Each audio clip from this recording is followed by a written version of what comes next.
Okay, this is the Progressive Era Objective 3 about the historical legacy of the Progressive Era measures regarding the environment. And this now takes us out of the cities and the states and a little more into nature. Now, if you take a look at letter A here about early environmental progressivism, the basic idea here is that as Americans, we've always been fascinated by the environment in many ways. For example, when we first got here, the general theme that you might hear from an English class was about man versus nature, man trying to tame the environment. Well, by the late 1800s, and this should be noted somewhere as well, by the late 1800s, we had tamed the environment. We were drilling into the ground, we were cutting down trees, we had smokestacks that were putting smoke into the air, we were taking oil out of the ground, diamonds, gems, gold. We were doing all sorts of things that were even getting involved in chemicals or having ranchers who were having cattle graze on the land. We had, for the most part, as much as we could, tamed the environment. And people thought that the environment would never end. People thought that our resources were inexhaustible. So as a result, we just kept digging and drilling and cutting down. Well, we did find out by 1900, if you take a look at A1C there, that it was having an effect. By 1900, 75% of our forests were gone. We had bad cases of erosion. Deserts were drier than ever before. And immediately, as a part of the progressive movement, people start deciding that they want to do something about it. What Americans were mostly concerned about was the loss of the environment and the loss of the romanticism that went along with it. And I think this is noteworthy as well. You know, as people expanded west and found their American dream out west, there developed a certain love for the land out there. It was a part of our national fabric. It was a part of our national soul. But by now, and it was, again, a big part of who we were as Americans. But now civilization was expanding, and people were afraid that too much civilization was taking us away from, who we were naturally. People who came here as explorers and tried to live off the land and tame the land.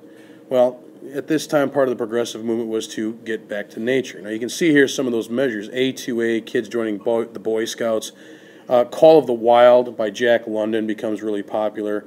And big one, circle this one, please, the Audubon Society, which set out to save native birds. Native birds, their feathers were often being used as fashionable plumes for ladies' hats, and that was disturbing to a lot of people. Now, in a lot of ways, trying to maintain this environment was the effort of the government, because they wanted to maintain pristine scenes like this and this from the plains lands of the Yellowstone or Badlands areas of South Dakota to the Sequoia National Forests. And if you've never seen a sequoia tree, they're quite large. I think I can say without insulting anybody that this guy that you see right here on the side is literally a tree hugger.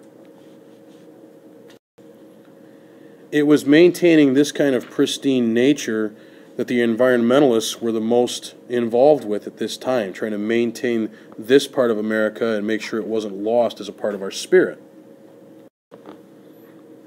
And it's with those ideas in mind that not only reformers, but also people in government tried to save these majestic areas. And the special things and famous things that went along with them, such as the geyser at Old Faithful in Yellowstone National Park, which has been a common tourist attraction for decades. But again, in doing this, it was going to involve a combined effort of not just reformers, but also government officials as well. And that included this guy. If you take a look at A4, Gifford Pinchot, who was the head of the Division of Forestry, really the first guy in the government to really promote forests as environments that should be saved. As early as 1891, he was primarily responsible for leading the drive to get the president to set aside public forests as national parks and other reserves, and as a result rescued 46 million acres of trees. He's the one that's really responsible for the national park system as we know it.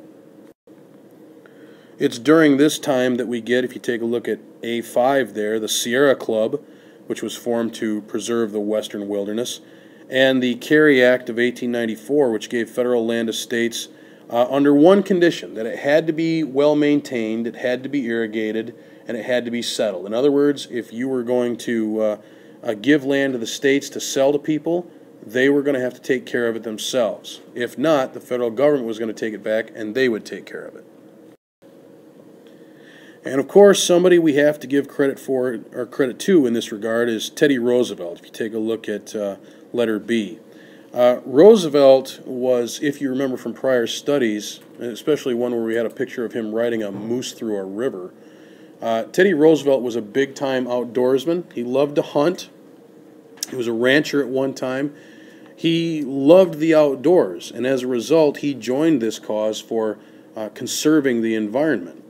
But the biggest thing about him is that most people are under this misconception that he was just out to totally, completely protect the environment from all possible dangers, and he was. But he also believed in the idea of using these lands that were set aside, these protected lands, for various causes, not just letting them sit there. He felt it was good to have national forests, and he felt it was good to have protected habitats, but he wanted to use them for practical uses. And as a result, he pushes through the Newlands Act of 1902. Now, if you take a look at this picture right here, it's a kind of a stunning portrait of how a dam actually works. Way in the background, you can see the lake that has built up behind the dam here, and how much more shallow the area in front of the dam is. The idea, if you don't know how a dam works, is that any spillover water or anything like that is going to propel turbines, and those water-propelled turbines are going to create electricity for various areas around the region. In some cases, dams can even provide drinking water.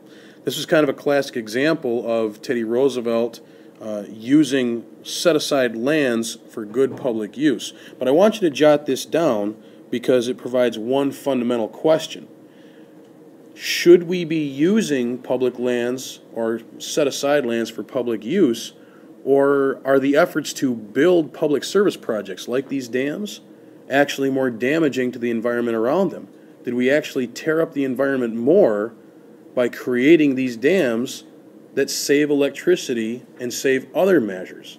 It's kind of an issue of cost versus benefit. You're giving up one thing to take care of another thing. Either way, the environment may end up paying in the end. One of the most famous things, of course, about this whole thing, and I just showed it to you in the last picture, but here's a better look. This is the Roosevelt Dam in Arizona, which was built in 1911.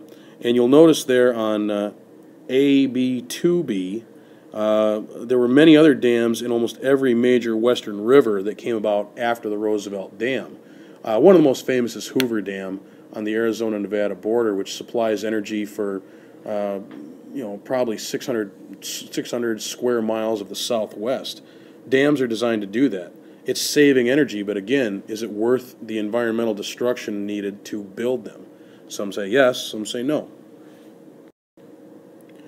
But no matter what Teddy Roosevelt's motives were in terms of taking public lands and putting them to use for things, it can't be argued that he honestly did care about the environment and what happened to it and trying to conserve it. If you take a look at B3, you'll notice here that he actually set aside 125 million acres of forests and banned Christmas trees from the White House entirely in 1902.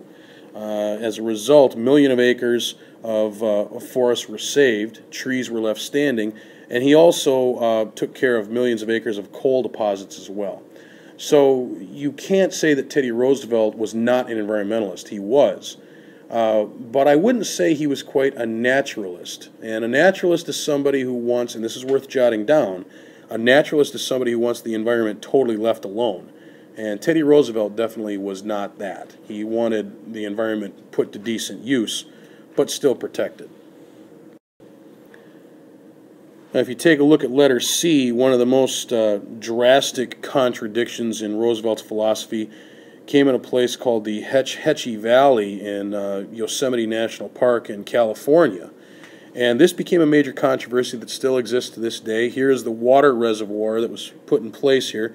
You can see the dam that's there and the water that is built up behind it, the man-made lake that is built up behind the dam. That is meant to be a water reservoir for the city of San Francisco, and designed to provide that city with as much water as they could possibly need. Now, the problem with this is that some people felt that the Hetchy Valley should be completely left alone, and of course Teddy Roosevelt, who believed in the environment and loved the environment, did think it should be used for productive things, though. The main opposition that Teddy Roosevelt had, as well as Gifford Pinchot, the head of the Division of Forestry, the main opposition that they had was a guy named John Muir. Now, John Muir right here is strictly, if you look at C2A, he's strictly a naturalist. And what that means is that he felt nature should be completely and totally undisturbed. Now, here you can see Teddy Roosevelt and John Muir in a little bit friendlier times in Yosemite National Park, just taking a look around. And John Muir did admire Roosevelt's ambition and desire to maintain the environment and keep it safe.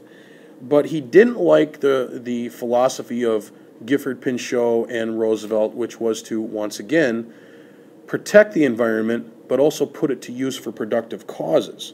John Muir, again, a naturalist, believed that any construction of a dam, any putting up of a tower of any sort, anything along those lines, was disturbing nature even more and destroying it even more in the name of protecting it, like by gaining energy or gaining water for a city. John Muir totally disagreed with this and felt that nature should be, quote-unquote, an undisturbed temple. Teddy Roosevelt, on the other hand, along with Gifford Pinchot, famously said that wilderness was just waste if it was left alone. And so they wanted to, again, and we've hammered this home a lot of times, but I want you to understand this, they wanted to rationally use the nation's resources. They wanted to protect the forests and the national parks from greedy businessmen who wanted to just tear it down and drill into it. But by the same time, they also felt like they had to protect it from people who just wanted to be romantic preservationists and naturalists and said, don't touch anything. So Pinchot and Roosevelt are kind of in the middle of two groups, the naturalists that want it left totally undisturbed and the people who want to drill into it and pull things out of it and cut things down in it. So Roosevelt and Pinchot, when you look at them, they're two guys who did love the environment, they did want to protect the environment, but they weren't naturalists in any way. They were conservationists who wanted to put public lands to decent use. And most people today would argue that they have. One thing to note down here on the side, though, modern-day conservationists have real questions about the conservationists of the Progressive Era, because they basically said that what they did may have been as damaging to the environment as it was protecting it. But we can talk about that a little bit later, too. Okay, that's all. Thank you very much, and look for the next lesson.